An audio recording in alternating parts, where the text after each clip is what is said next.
Yaani kaka, jana nakwambia nimechezea kichapo na mke wangu, sio poa anavyokwambia hapa, mwili wote nasikia waka moto. Sio poa hivyo mwanangu. Yaani nishakwambia yule sio demu, yule sio demu. Sasa unapigwaje mtoto wa kiume, eh? Sikiliza familia yangu. Mimi mke wangu nimemuoa tena kwa hela nyingi enzi hizo. Kwa mimi simuachi na nitabaki naye. Oa, issue sio kuacha. Umuoni mwanangu Haji Manara yule kamwacha Zailisa juzi tu hapo.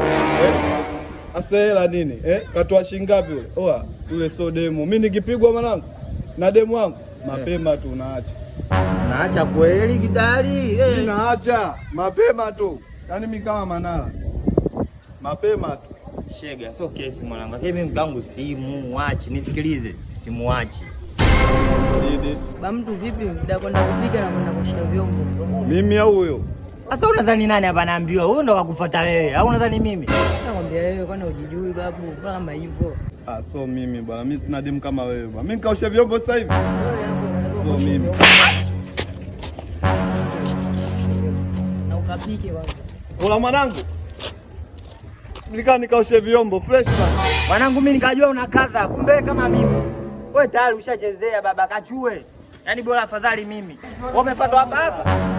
Basi baba. Tutakutana kijiweni baadaye. Subiri nimalize kuosha vyombo hapo narudi mwanangu.